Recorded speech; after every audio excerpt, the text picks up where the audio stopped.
Bonsoir mesdames, bonsoir messieurs. Des émissaires de la Cour pénale internationale en Côte d'Ivoire, leur seule présence, la seule présence en elle-même se commente déjà sur place. Pourquoi? Peut-être parce que le procès de Laurent Gbagbo et de Charles Blé Goudé reprend dans 2 semaines et parce que aussi Simone Gbagbo, acquitté par la justice ivoirienne, continue d'être réclamé par la CPI. Tout cela associé nous invite à nous intéresser à vous, messieurs, pour votre séjour. Bonsoir. Vous êtes tous du bureau du procureur de la CPI, Fatou Bensouda. Monsieur Fadi El Abdallah, vous êtes porte-parole et chef de l'unité des affaires publiques, c'est bien cela? Oui, mais au greffe de la CPI, c'est-à-dire l'organe neutre. C'est bon de préciser. Ensuite, nous avons M. Richard Sanzabanganoua. Vous êtes conseiller en coopération internationale, je ne me trompe pas du tout. C'est bien ça. Très bien. Nous commençons tout de suite par ce constat. Cela pourrait vous surprendre peut-être, mais pas les Ivoiriens. La CPI, sa présence en Côte d'Ivoire, ça pose toujours question. Quel est l'objet de votre venue en Côte d'Ivoire? Beaucoup a été dit.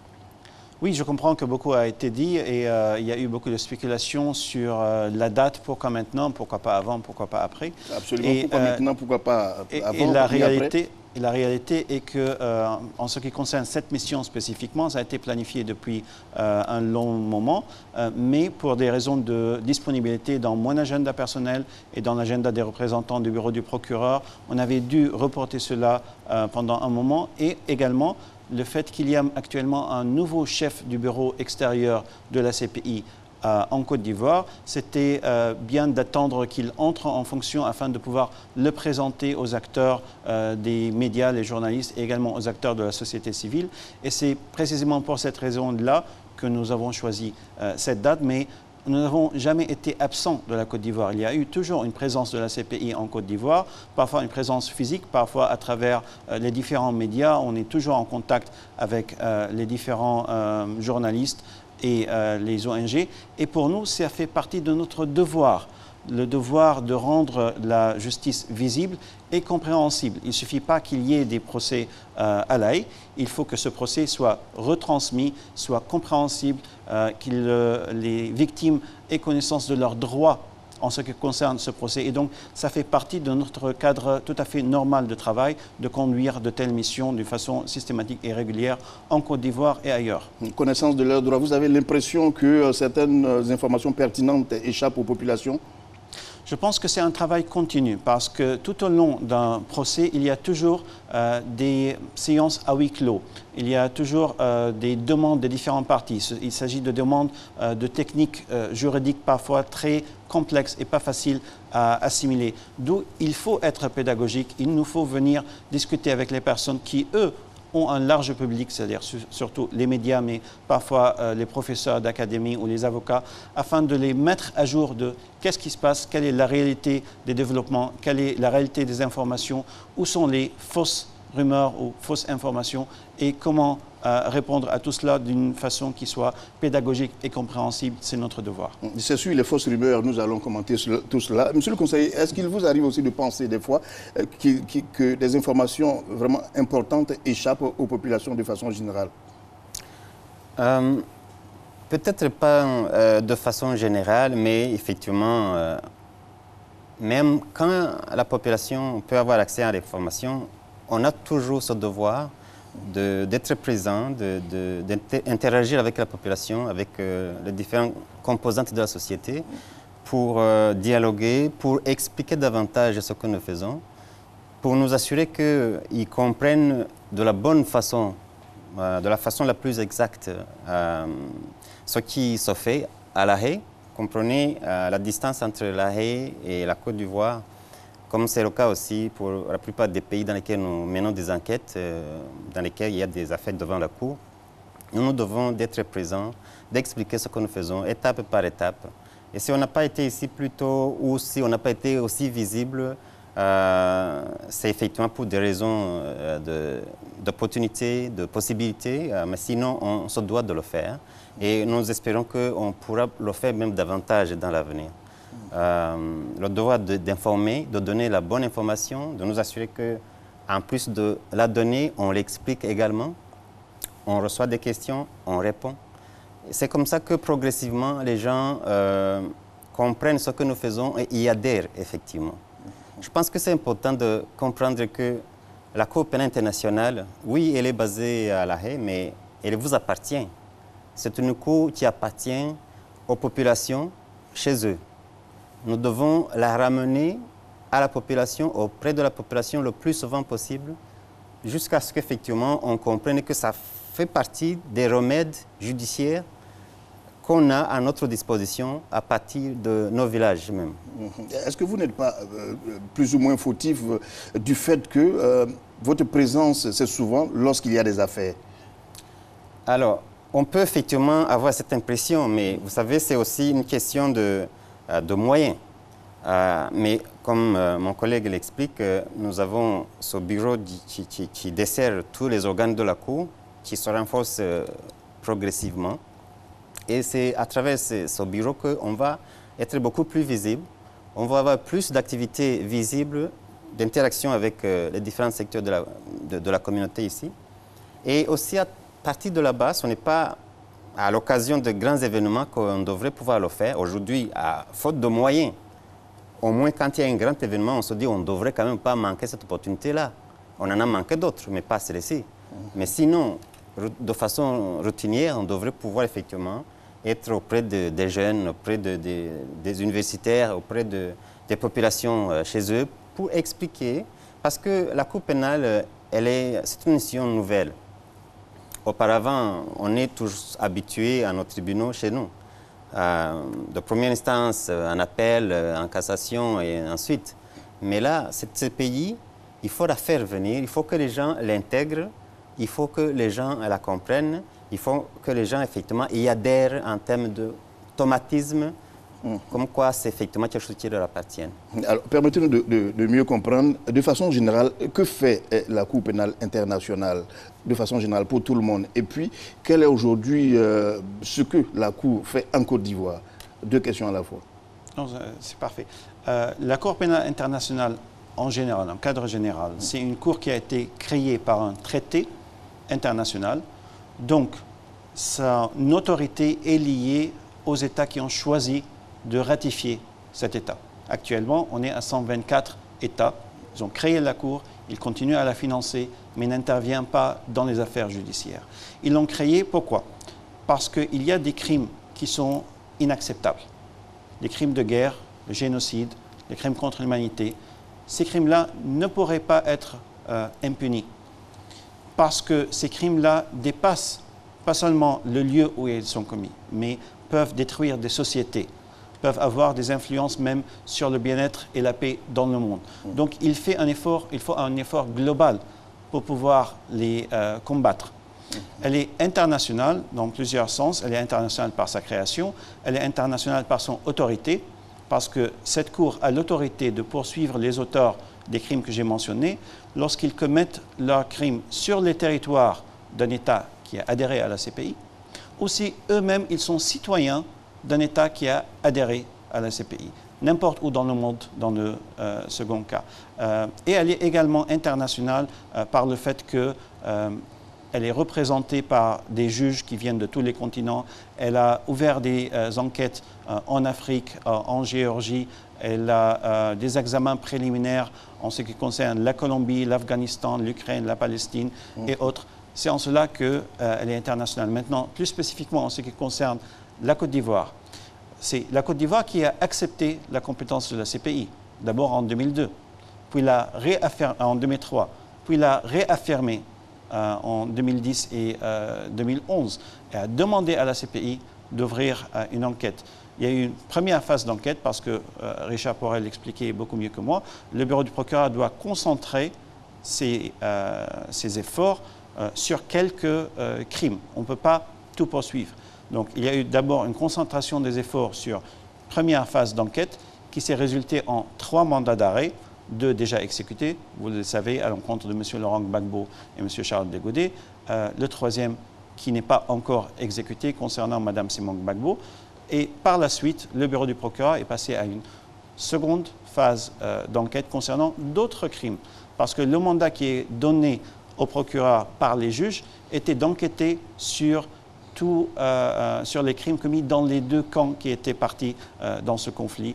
Les juges et le procureur sont à égale distance de tout le monde et ne peuvent prendre des décisions que sur la base des éléments de preuve et des règles de droit applicables, et non pas sur la base d'aucune affiliation politique. Vous avez évoqué le cas de M. Laurent Gbagbo, le cas de M. Charles Blé Goudé et Mme Simone Gbagbo.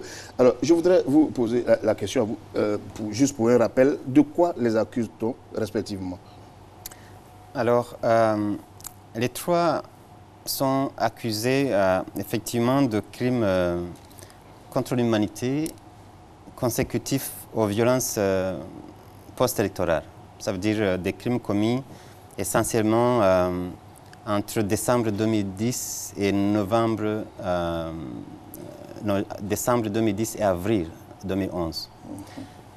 Ce sont des incidents particulièrement graves qui ont été retenus par les enquêtes du bureau du procureur qui se sont déroulées essentiellement dans la ville d'Abidjan. Pour les trois visés par les mandats d'arrêt, les deux qui sont maintenant en procès et Mme Simone qui continue de faire l'objet de son mandat d'arrêt qui n'est pas encore exécuté. C'est donc ces incidents-là qui se sont déroulés pendant cette période que j'ai décrite, essentiellement dans la ville d'Abidjan, qui ont constitué effectivement l'essentiel des enquêtes. Et pour chacun des trois, 4 chefs d'accusation leur sont reprochés, portant essentiellement sur des crimes de meurtre, viol, persécution, traitement inhumain, cruel et dégradant, qui font effectivement, qui sont des éléments constitutifs de crimes contre l'humanité. C'est donc brièvement là, ce dont on reproche à chacun de ces trois personnes. Très bien. On va continuer sur le même dossier parce que nous suivons de loin. Peut-on expliquer aujourd'hui pourquoi la liberté provisoire a été refusée à M. Laurent Gbagbo? Quelle est l'explication? Par 11 fois, cela a été demandé par 11 fois, à ma connaissance, cela a été refusé. Oui. Parce qu'effectivement, mon collègue pourra développer même davantage, mais à ce stade, sommairement, quand on doit détenir quelqu'un pour des fins d'enquête et de poursuite, c'est parce qu'il y a des raisons qui dérogent justement au principe de liberté de mouvement, hein, qui est le principe. Naturellement, on est censé laisser en liberté, mais à condition que le fait d'être en liberté ne porte pas préjudice à l'enquête qui se poursuit, à la possibilité de comparaître, n'est-ce pas, ou alors au risque de continuer à commettre le même crime. Maintenant, la plupart des crimes graves, tels les crimes contre l'humanité, ces crimes de guerre, ces crimes qui sont de compétence de la Cour, sont des crimes graves dont les suspects sont en principe appréhendés pour les mêmes raisons que j'explique. N'est-ce pas? Les témoins sont en danger si effectivement les suspects qui savent qu'ils sont suspects sont laissés en liberté. La possibilité que ces mêmes crimes puissent reprendre ou se perpétuer davantage est encore là, mais encore il faut en faire une certaine évaluation pour arriver à cette conclusion. Et il faut aussi examiner si la personne, au moment opportun, se rendra disponible pour ces différentes étapes des procédures devant la Cour. Maintenant, ça c'est un élément dans l'affaire, dans le cas de M. Gbagbo par exemple, il faut effectivement reconnaître qu'à ce stade-ci, les enquêtes sont clôturées. Maintenant, on ne peut effectivement pas dire que sa mise en liberté mettrait à mal les enquêtes. Mais par contre, on a toujours un procès qui est pendant, on a des témoins qui comparaissent. La question pourrait se poser à savoir si sa remise en liberté, quand bien même provisoirement, ne pourrait pas effectivement porter préjudice à la comparution volontaire et libre des témoins. Ça, c'est une chose. Un autre élément qui a été aussi examiné, c'est est-ce que cette personne sera présente au moment où il devrait être requis devant les juges parce que son procès se poursuit. Dans le cas du statut de Rome, on ne peut pas juger quelqu'un en son absence. Imaginez un seul instant où effectivement une telle personne était remise en liberté et que le lendemain, lorsqu'on a besoin de lui pour que ça continue, il ne se présente pas. Les gens vont le chercher, il n'est pas à l'endroit où il était censé être. Le procès doit être ajourné, l'attendre jusqu'à ce qu'il se présente. Maintenant, ça c'est une autre problématique qu'on n'est pas en train de l'envisager, on espère que ça n'arrive pas. Mais ce sont des paramètres qui sont examinés, qui sont considérés. Et dans ce cas-ci, dans la dernière décision qui a été rendue, tous ces éléments ont été revus. Et effectivement, d'une part, globalement, la majorité des juges ont conclu que la situation, parce que chacun est évalué sur base de sa situation personnelle, ses circonstances, on a réalisé qu'il n'y a pas eu de changement qui devait conduire effectivement à prendre des décisions différentes. Sur la question de est-ce que la personne pourra se présenter au moment où il devra comparaître devant les juges majoritairement ont constaté qu'il n'y avait pas de garantie, il n'y avait pas de plan qui démontrait comment tout cela allait se faire. Alors justement, c'est la question suivante que je vais vous poser. Est-ce qu'il est arrivé un moment où vous avez ce sentiment qu'il aurait pu ne pas être là pour la suite? Alors, ce que mon collègue a expliqué, c'est le cadre général de la question. Absolument, c'est pourquoi je vais directement directement... à propos de M. Laurent Gbagbo, spécifiquement, comme on a dit, la liberté, c'est la règle, la détention, c'est l'exception. L'exception doit être justifiée. Et le juge avait déjà dans le passé considéré que la détention de M. Laurent Gbagbo est justifiée sur la base qu'on ne peut pas autrement garantir qu'il va se présenter devant les juges lors des audiences. Pour modifier leur décision, les juges doivent voir est-ce qu'il y a quelque chose qui a changé depuis leur décision qui a justifié cette détention et aujourd'hui. Leur réponse était non. Les mêmes risques demeure. Et je parle de risque, je ne parle pas d'intention. On ne parle pas est-ce qu'il a l'intention ou pas. On dit tout simplement est-ce qu'il y a ce risque. Est-ce qu'il y a un moyen de garantir que ce risque ne va pas se matérialiser?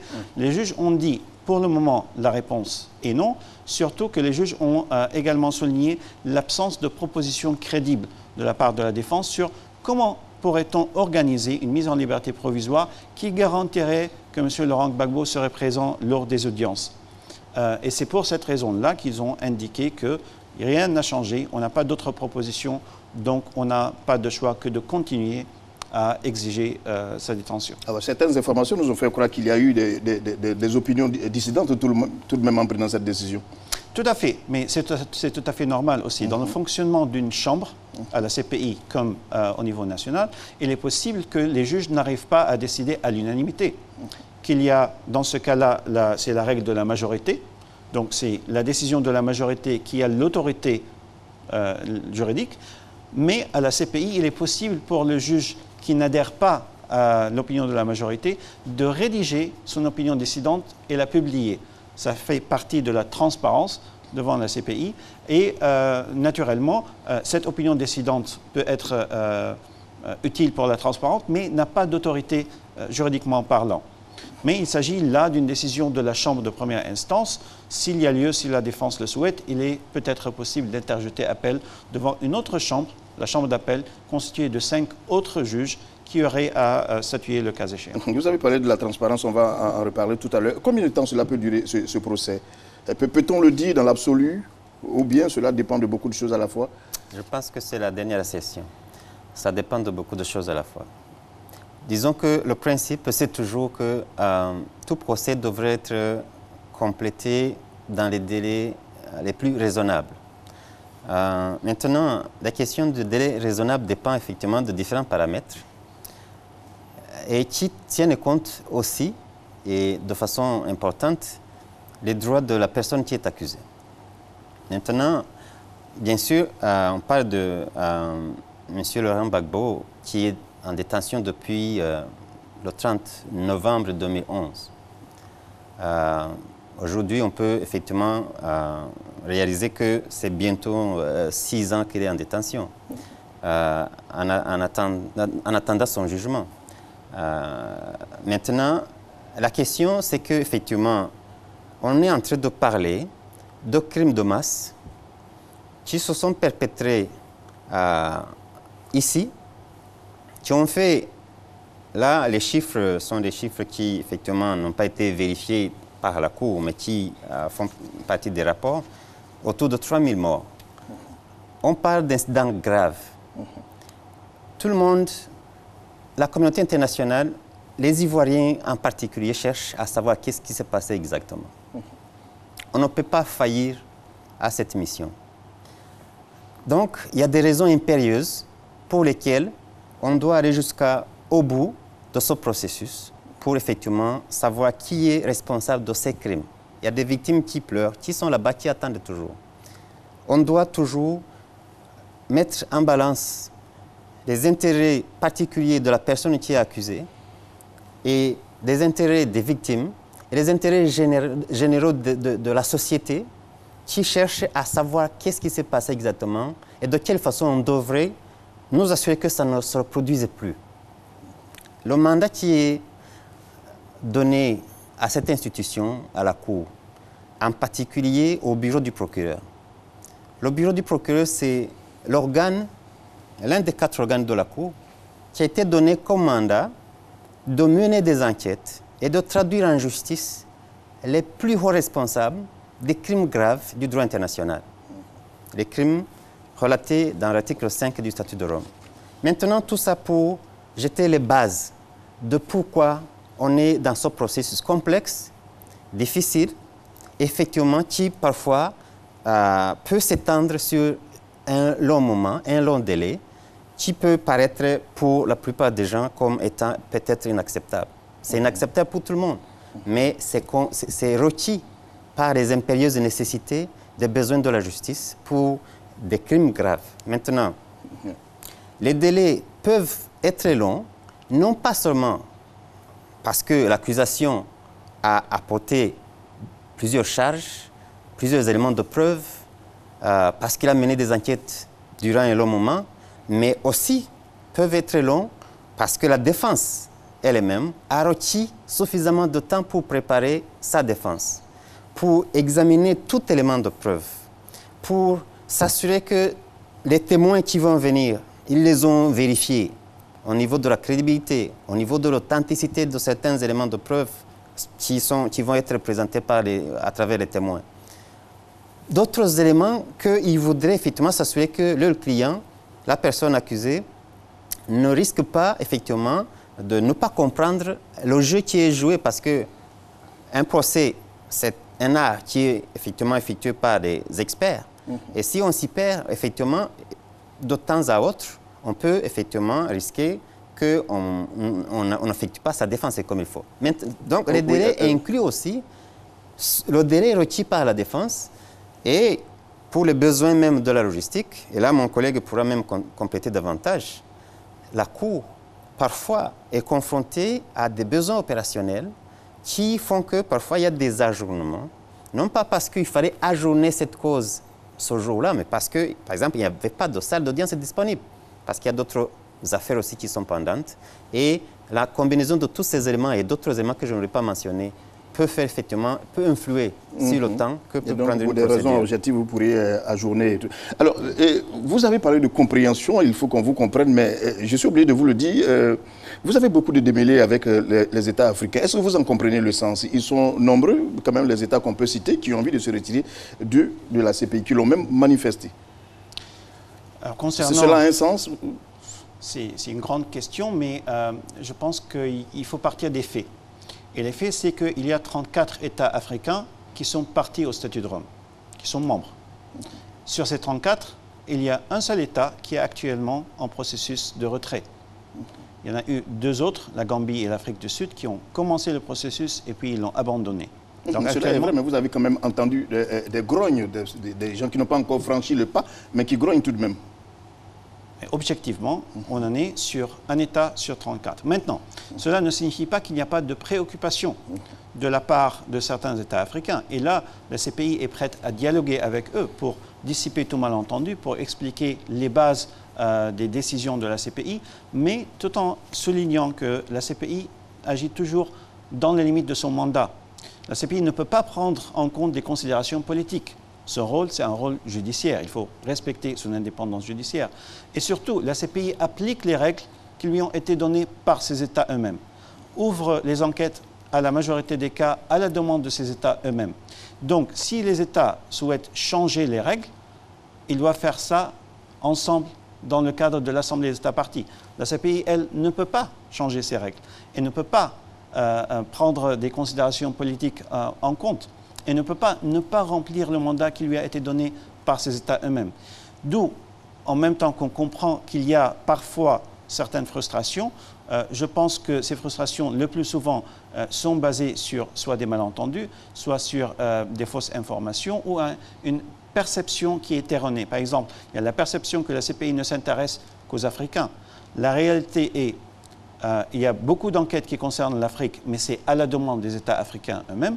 Il y a beaucoup d'autres enquêtes ou examens préliminaires qui sont conduites par le bureau du procureur, qui concernent, comme je l'avais mentionné, beaucoup d'autres situations. Mais est-ce que cette information a été retenue, a été comprise? Là, nous sommes toujours prêts à dialoguer, à s'engager avec les États. Je comprends ce point, mais est-ce que cela veut dire aussi que lorsqu'un État n'a pas adhéré, même quand il y a un génocide, vous êtes impuissant, vous ne réagissez pas, vous ne vous autosaisissez pas, vous n'avez pas ce pouvoir? Il y a un pouvoir pour la CPI qui est lié au fait qu'elle est créée par un traité. Donc, en principe, la CPI ne peut agir que lorsque les crimes sont commis sur les territoires ou par les citoyens des États qui ont accepté cette compétence. Mais il y a une exception. En 1998, lorsque les États s'étaient mis ensemble afin d'adopter le statut de Rome, ils avaient pensé précisément à cette hypothèse. Et ils avaient dit, il y a un problème, il y a la souveraineté des États. On ne peut pas forcer un État à accepter une cour si cet État n'a pas adhéré. Mais il y a un moyen, il y a une sorte de filet de sécurité, parce qu'il y a une institution dans le monde qui est chargée de garder la sécurité mondiale et qui a l'autorité d'imposer de nouvelles obligations découlant du droit international à la charge de ces États. Et là, c'est le Conseil de sécurité.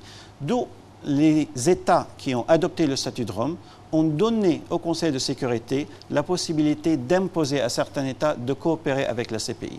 Ceci a été utilisé à 2 fois, concernant le Darfour au Soudan et concernant la Libye. D'ailleurs, à l'unanimité du Conseil de sécurité, c'est-à-dire y compris les membres africains du Conseil de sécurité, avaient demandé à la CPI de regarder ce qui se passe en Libye.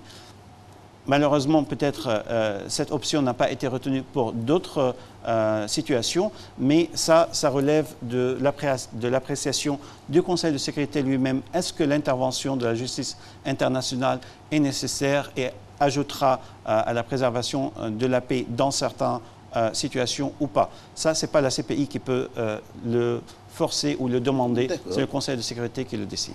Alors, il est souvent reproché au bureau du procureur de mener les enquêtes, et là je parle de la Côte d'Ivoire, de mener les enquêtes dans un seul camp, alors que ce sont au moins 2 camps qui se sont affrontés.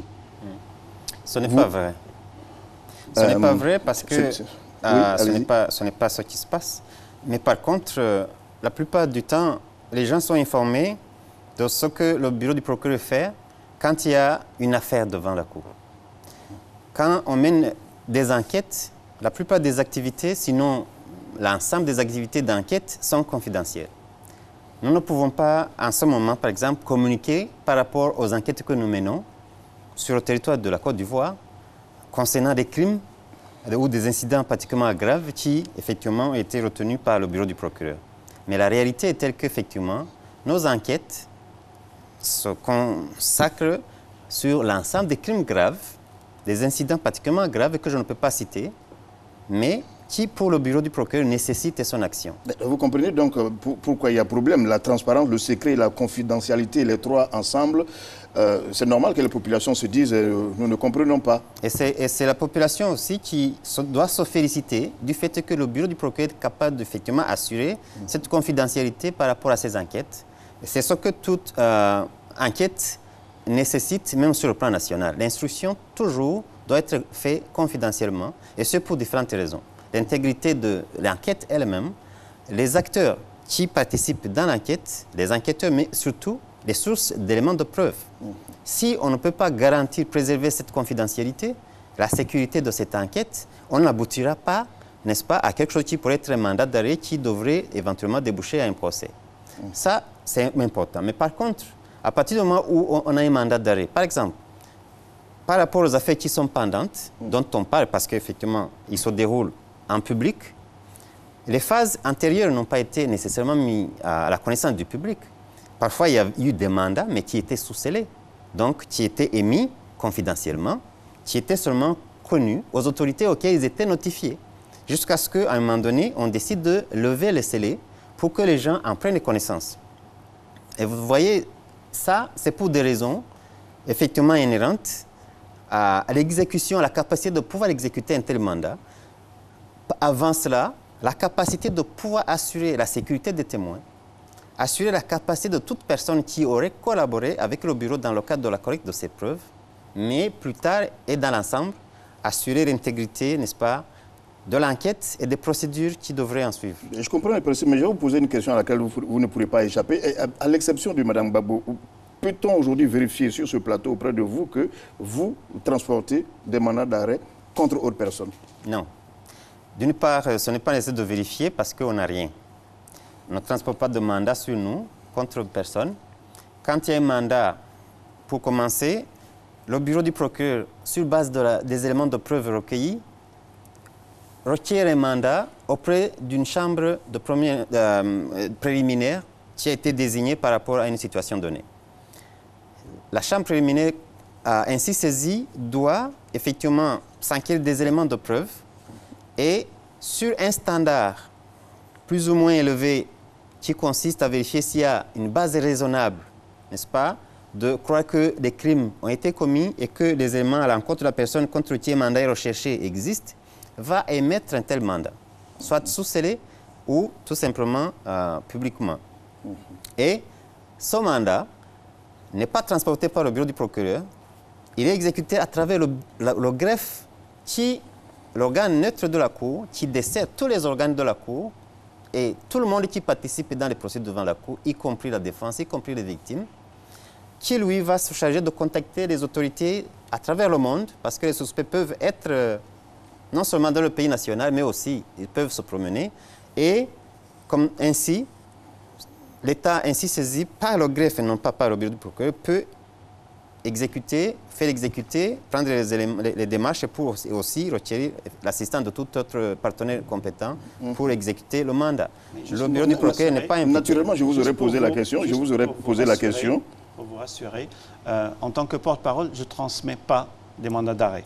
Il y a un service spécifique qui est chargé de contacter les États à travers une chaîne qui est entre notre section de relations extérieures et le point focal auprès des différents gouvernements. Et c'est à travers cette chaîne que les mandats d'arrêt sont transmis. Donc ce n'est pas transmis physiquement par nous. On n'a pas besoin de venir en Côte d'Ivoire pour le faire. De toute façon, en tant que porte-parole, mon travail, c'est d'engager à propos de l'information publique, d'engager avec les médias, avec les professeurs, avec les ONG, mais jamais de transmettre des documents confidentiels. Je vous assure que je vous avais compris, mais peut-être faut-il que je reprécise ma question. Les enquêtes s'intensifient et se dirigent vers un autre camp aujourd'hui, vers autre personne aujourd'hui, vers autre personnalité aujourd'hui, non? Ça, c'est le bureau du procureur qui peut l'affirmer et il l'a affirmé. J'ai la chance de vous avoir tous les deux sur le plateau aujourd'hui. Oui. J'ai la chance de vous avoir tous les deux sur le plateau. Oui, les enquêtes ne s'intensifient pas vers d'autres personnes. Les enquêtes s'intensifient par rapport au crime et les éléments de preuve sont collectés de façon objective et sans a priori. Et c'est seulement sur base des éléments de preuve qu'on peut identifier effectivement certains individus qui effectivement émergent. Alors, tout en comprenant votre question, est-ce que les faits dont vous parlez vous ont dirigé vers des personnes? Non. Pour le moment, d'une part, nos enquêtes sont confidentielles et peu importe l'étape où on en est, on n'est pas en mesure de commenter publiquement. Mais encore une fois, comprenez que nos enquêtes sont menées de façon ouverte, objective, sans a priori. On ne commence pas par identifier un individu puis chercher des éléments de preuve qui le rejoignent. On suit sur base des crimes allégués, on collecte des éléments de preuve. D'abord, il faut effectivement établir qu'un crime a été commis, la scène du crime, l'identifier. Ensuite, à travers les éléments de preuve et les différentes indications, on peut arriver effectivement à relier ce crime à un suspect. Et quand on a des éléments de preuve qui rencontrent le standard requis, on peut aller demander un mandat d'arrêt auprès d'une chambre préliminaire compétente. Et à partir de là, effectivement, les autres étapes suivent. Très bien. On a constaté, on a vraiment suivi ce procès. Beaucoup de témoins, il en reste encore? Oui, il en reste. On est à 37 témoins. Selon les estimations du bureau du procureur, il en reste à peu près 80. Mais pas nécessairement tous vont venir témoigner en personne dans la salle d'audience. Il y a d'autres moyens de faire des témoignages par écrit, par exemple, et pas nécessairement dans la salle d'audience elle-même. Mais il en reste à peu près 80 témoins qui doivent déposer par divers moyens. Et je n'ai pas envie de dire comment ils sont choisis, mais comment ils sont désignés, les témoins qui jusqu'à présent, vont à la haie?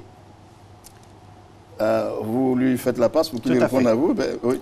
Les témoins ne sont pas désignés comme si c'était des fonctions qui leur sont attribuées. Et encore une fois, la façon dont le bureau procède pour choisir ces témoins n'est pas... Ça fait partie de nos mécanismes d'enquête. D'accord. Qui ne sont pas nécessairement discutés en public. Mais cela étant dit, c'est nous qui choisissons nos témoins selon nos standards et pour des besoins précis. Et chaque témoin, effectivement, est appelé sur base de ce pourquoi on voudrait qu'il dépose, il éclaire la cour. Et j'en profite surtout pour rappeler que le bureau du procureur a la même fonction de tout ministère public d'enquêter à charge et à décharge, n'est-ce pas, pour aider la société dans son ensemble de savoir qu'est-ce qui s'est passé réellement. Bien sûr, tout en gardant à l'esprit les intérêts importants des victimes qui recherchent la justice. Donc, tout témoin qui est appelé, même si c'est le bureau du procureur qui l'appelle, le bureau du procureur n'a pas le monopole sur ce témoin. C'est un témoin qui appartient à la cour, qui est là pour éclairer les juges qui, eux, à la fin, vont décider justement sur base de l'ensemble des éléments, par les témoignages, par les documents, par les vidéos, par les analyses médico-légales et autres. Tout à fait, je le dis parce que l'arrière-pensée de ma question, c'est que certains témoins se seraient désistés. Je n'ai pas envie de dire de nom particulièrement. Et quand vous êtes dans un tel cas, qu'est-ce que vous faites? Un témoin qui vous intéresse véritablement, vous pensez qu'il peut être déterminant et qui ne veut pas être là? En parlant de témoins, je tiens à ajouter deux précisions. Oui. D'abord, première précision est la distinction entre témoins et victimes. Les gens ont généralement tendance à penser que ce sont les victimes qui sont les témoins. Or, un témoin peut être une personne qui a subi un crime, mais peut également être une personne qui a vu cela, ou une personne qui était dans le camp de ceux qui ont commis le crime, qui peut donner des informations sur la structure de l'organisation qui a commis ce crime, ou bien peut être un expert dans le domaine de la médecine légale ou dans le domaine de la sociologie, etc. Donc c'est seulement une infime partie des témoins qui sont des victimes. Ce n'est pas les victimes qui sont automatiquement des témoins, ni l'inverse. La deuxième précision est exactement ce que Richard était en train de dire. Un témoin est un témoin de la cour. Qu'est-ce que cela signifie? Cela signifie que le bureau du procureur peut appeler un témoin si les juges l'autorisent et peut poser des questions à ce témoin, mais également les juges eux-mêmes peuvent poser des questions à ce témoin.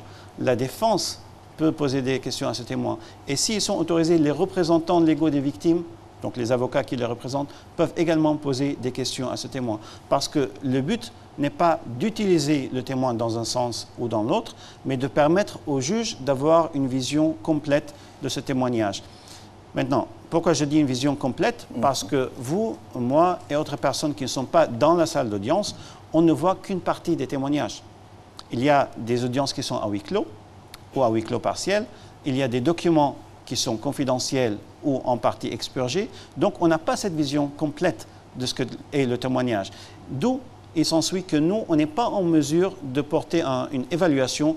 Est-ce que ce témoin était bon pour la défense ou bon pour le procureur? Est-ce qu'il a changé de récit par rapport à quelque chose antérieur?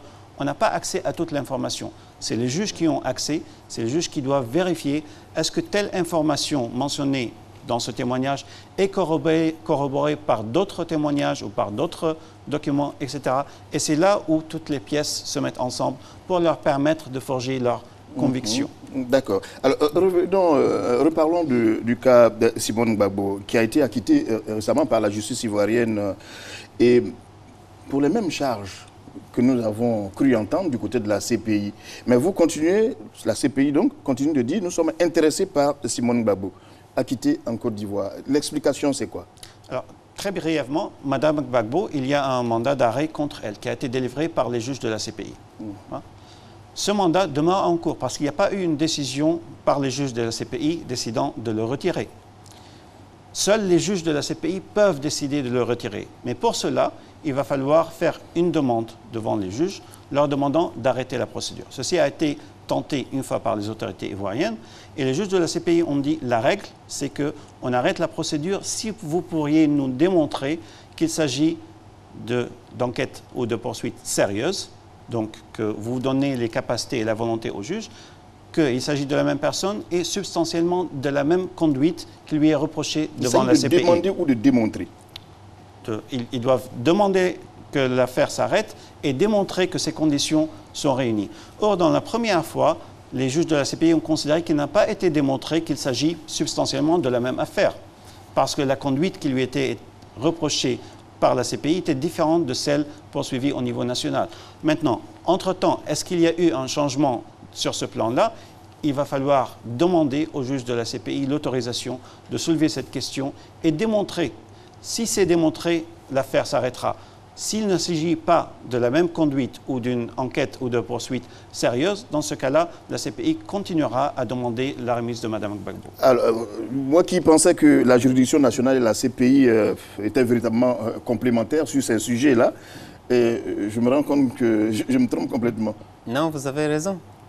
Vous ne vous trompez pas si vous continuez à penser la même chose. Parce que, justement, la notion de complémentarité, c'est la CPI qui est complémentaire aux juridictions nationales. Les juridictions nationales ont effectivement le devoir primaire et principal de se saisir des affaires et de les juger véritablement. Ce que le statut de Rome dit, c'est si seulement il y a eu manque de capacité ou manque de volonté par rapport aux crimes graves qui sont justement du ressort du statut de Rome, et surtout pour des incidents aussi graves qui nécessitent l'intervention de la CPI. Si capacité et ou volonté ont manqué, là, la CPI aura été appelée en renfort pour être complémentaire à ce qui aurait dû être fait au niveau national. Et en fait, il faut souligner aussi que même quand quelque chose est fait au niveau national, mais que parfois il peut manquer de capacité, parce qu'il faut comprendre que les crimes dont on parle sont des crimes très complexes, qui en fait font appel à beaucoup de moyens, beaucoup d'expertise pour aller jusqu'au bout. Et le bout dont on parle, c'est au niveau de l'organisation, au niveau de la planification. Pour aller jusque-là, parfois, ça peut exiger beaucoup de moyens, beaucoup d'expertise sophistiquée qui parfois peuvent faire défaut au niveau national. Par contre, il peut y avoir un autre niveau de commission de ces mêmes crimes qui peuvent effectivement être à la hauteur des moyens qui sont disponibles au niveau national, parce que ça s'apparente, les moyens de commission s'apparentent aux mêmes moyens de commission des crimes de droit commun qui existent au niveau national. Et donc, les juridictions peuvent toujours s'en saisir et faire le travail. Mais quand ça porte à un niveau plus sophistiqué, effectivement, la CPI peut intervenir pour aller se charger de ces éléments-là. C'est pour ça que même quand ici on parle justement de 3 affaires, on a 3 mandats d'arrêt pendant par rapport aux crimes graves, que vous vous souvenez des crimes qui ont été commis ici. Maintenant, ces 3 individus-là ont dû compter éventuellement, présumément, on parle toujours de la présomption d'innocence, mais dans l'ensemble de la commission de ces crimes, il y a eu des éléments sur le terrain qui ont dû directement s'impliquer pour effectivement perpétrer des crimes contre 3000 personnes. Donc, si la CPI peut compléter son travail par rapport au planificateur, il va falloir toujours que, de façon majoritaire et horizontale, il y ait un travail qui soit fait par la justice nationale. Donc, ce mariage de moyens, cette imbrication d'intervention, justement, s'appelle complémentarité. Ce n'est pas la justice nationale qui est complémentaire à la CPI, c'est l'inverse. De tout à fait. Et quand tout est bien fait au niveau national, on n'en a pas besoin de la CPI. La CPI s'occupe d'autre chose et se félicite justement du fait qu'au niveau national, les moyens sont là. La volonté existe et le travail est fait. Mais encore, il faut qu'il s'agisse du même crime. Si la CPI poursuit quelqu'un pour un meurtre et cette même personne est poursuivie au niveau national pour des crimes économiques, il ne s'agit pas du même crime. Les victimes du premier crime continuent à crier et à demander justice. Et c'est dans ce sens-là que la CPI doit vérifier qu'en effet, au niveau national, c'était des poursuites sérieuses et également pour les mêmes crimes qui est poursuivi devant elle. Je suppose que cela avait déjà été fait avant que le mandat ait été émis. Mais donc vous pensez toujours à l'extradition, c'est bien cela? J'ai envie de conclure que vous, l'autorité ivoirienne, vous n'êtes pas sur la même longueur d'onde parce qu'on n'a pas eu de pas recevable ce mandat qui a été émis. Actuellement, la situation est la suivante. La CPI a émis un mandat d'arrêt. Les autorités ivoiriennes, dans un premier moment, ont demandé à la CPI de retirer ce mandat d'arrêt parce qu'il y a des poursuites au niveau national. C'était il y a quelques années. Les juges de la CPI ont dit « mais les paramètres factuels de votre enquête ne correspondent pas au crime que nous sommes en train de poursuivre ». Donc, on a rejeté cette demande. Et donc, le mandat d'arrêt continue d'être en cours.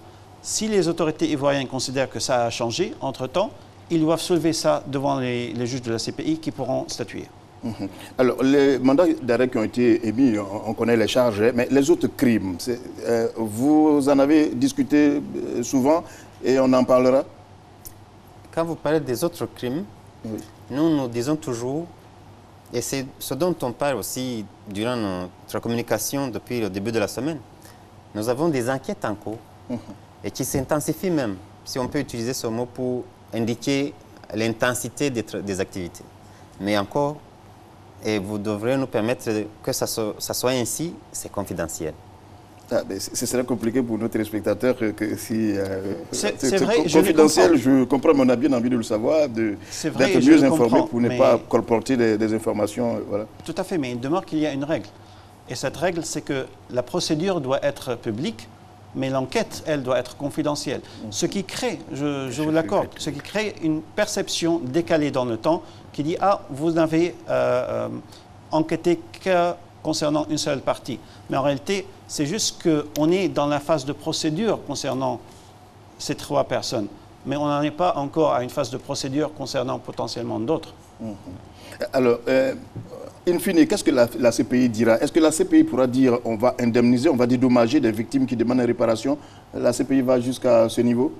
La CPI peut discuter de la question de réparation uniquement si la personne accusée est condamnée. Pourquoi? Parce que les réparations, en principe, doivent être financées par le responsable. Or, tant qu'on n'a pas encore la fin du procès, on ne sait pas c'est qui le responsable. M. Gbagbo et M. Charles Blé Goudé sont toujours présumés innocents. S'ils seront condamnés, dans ce cas-là, la CPI pourra commencer à examiner la question des réparations. Sinon, on ne pourra pas entrer dans la question des réparations. Ceci dit, il y a un fonds au profit des victimes qui a été créé par l'Assemblée des États partis au statut de Rome, donc les États qui ont créé la CPI en fin de compte. Ce fonds a pour mandat d'aider dans la mise en œuvre des réparations, c'est d'un côté, mais a également un autre mandat qui est un mandat d'assistance générale aux victimes sans attendre la fin du procès dans les pays où la CPI a ouvert une enquête. Donc, le fonds au profit des victimes détient des ressources assez limitées parce qu'il est financé par les dons, par les contributions volontaires des États. Il ne s'agit pas d'un très grand budget, c'est quasiment très limité.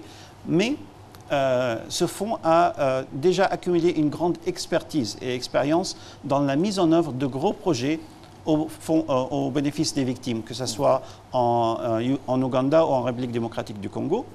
Et c'est précisément à travers ce moyen-là que le bureau du procureur, que le Fonds au profit des victimes est en train d'essayer d'évaluer et d'entrer en contact avec des agences nationales et internationales pour voir comment il pourra assister dans la mise en œuvre de projets au bénéfice des victimes, que ce soit en Côte d'Ivoire ou au Kenya ou en République centrafricaine et dans d'autres lieux où nous avons des enquêtes. Donc ça, c'est une façon d'essayer d'apporter un peu plus de compensation pour les victimes sans attendre qu'il y ait vraiment une réparation à proprement dit, c'est-à-dire une ordonnance de réparation accordée après une condamnation d'un accusé. Alors, vraiment, pour terminer, c'est une question qui est valable pour tout le monde. Il y a les opinions, qu'on le veuille ou non, il y a les opinions, il y a les doutes, il y a des fois la confiance des populations en berne. Est-ce que vous pouvez nous démontrer sur ce plateau, avant de nous quitter, que la CPI restera transparente et sera juste jusqu'à la fin des procès? Si je peux commencer, encore que, effectivement, pour convaincre une personne dans un laps de temps, pour éventuellement une attitude ou une perception accumulée à travers un certain nombre d'années, c'est un peu difficile. Mais je peux vous garantir, en tant qu'individu, surtout en tant qu'un membre du bureau du procureur, qui suit au quotidien ce qui se passe, en tant que membre d'une équipe qui est en charge aussi, n'est-ce pas, de la situation en Côte d'Ivoire, que ce que nous faisons suit les règles de l'art. Nous agissons dans le cadre strict qui est cadré par le statut de Rome. Le bureau du procureur lui-même, c'est un bureau qui est guidé par les principes importants d'objectivité et d'indépendance. Quand nous sommes devant les juges, nous sommes une partie. Une partie qui ne fait pas tout et par tous les moyens pour gagner sa cause, qui fait tout et par tous les moyens pour rester objectif et servir l'intérêt public, qui nous est assigné en tant que ministère public au niveau de la Cour, pour établir la vérité, pour aider la Cour à savoir exactement qu'est-ce qui s'est passé. Nous avons l'objectif, nous avons plutôt le devoir de divulguer toute information à notre possession qui pourrait aider l'accusé à se défendre. Nous avons divulgué plus de 5000 documents, n'est-ce pas, à la défense dans ce même cadre. Nous avons, et chaque fois que nous avons en notre possession un document, un élément de preuve qui peut aider l'accusé, on divulgue cet élément sans délai. On ne peut pas dépasser. C'est l'élément qu'on doit divulguer sans délai. On peut prendre un temps pour divulguer ou ne pas divulguer un élément qui nous aide, nous, l'accusation, mais ce qui doit aider l'accusé, on divulgue ça sans délai. Ça fait partie justement d'un devoir qui nous incombe et que nous devons assumer et exécuter scrupuleusement. Nous avons une éthique qui nous guide.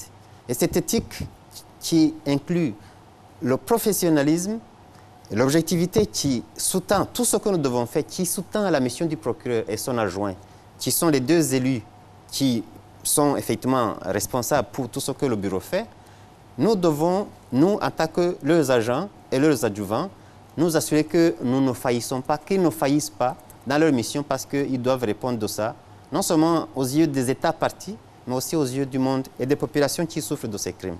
Je peux vous garantir que ce dont vous parlez, la transparence, c'est pour ce qui doit être transparent, encore une fois, parce que dans une cour de justice, il y a des huis clos, il y a des documents confidentiels, il y a des mandats qui sont sous-scellés pour des besoins d'enquête, pour des besoins de protection des témoins, pour des besoins de protection des procédures, l'intégrité des procédures quand ça s'incombe. Et ces éléments-là ne sont pas pour cacher, c'est pour préserver. Et c'est dans l'intérêt ultime de la justice, en tout cas, vous devez comprendre. C'est bien compris que vous n'allez pas faillir. Je vais essayer de vous convaincre avec une réponse sur deux niveaux. Un niveau, c'est le niveau des principes. La CPI a été créée pourquoi? Et elle est jugée sur quoi? Elle est jugée sur la qualité de sa procédure, c'est-à-dire sur l'équité des procès. N'est-ce pas? Or, en tant que principe, l'équité de la procédure inclut le principe de la publicité de la procédure. Donc, si nous faillissons sur le niveau de la transparence, de la publicité de la procédure, on va complètement faillir dans notre mission et on sera jugé par les États qui nous financent, par les professeurs et les avocats du monde, et par la population et par les victimes. Ça, c'est la question du principe. Naturellement, la publicité de la procédure doit être contrebalancée par la protection des témoins ou la protection des intérêts des nations, dans certains cas, lorsqu'il y a des informations sensibles, etc. Mais le principe, c'est la publicité. Maintenant, sur le plan pratique, je suis personnellement en charge de rendre ces procédures publiques à travers différents moyens. Il y a la publicité parce que la galerie au public, elle est ouverte. tout le monde peut aller et voir qu'est-ce qui est en train de se passer, sauf si les juges ordonnent un huis clos, mais également à travers les différents canaux de communication, le site internet de la CPI, sur lequel nous mettons tous les documents publics quasi automatiquement, sur lequel nous mettons des transcripts des audiences également, sur lequel nous mettons une retransmission des audiences, une retransmission vidéo de ces audiences, mais également par le fait, outre les vidéos et les documents, par le fait de pouvoir toujours répondre aux journalistes et à toute personne qui m'écrivent, en général en moins de 24 heures, en leur apportant l'information adéquate et d'une façon complètement transparente. En tout cas, merci à vous, messieurs de la CPI, monsieur Fadi El Abdallah, vous êtes porte-parole et chef de l'unité des affaires. Et merci à vous aussi, monsieur Richard Sanzambanganoua, vous êtes conseiller en coopération internationale. Merci pour les éclairages que vous nous avez donnés au cours de cette émission spéciale. Merci à vous aussi, chers téléspectateurs, et je vous retrouve mardi prochain. Bonsoir.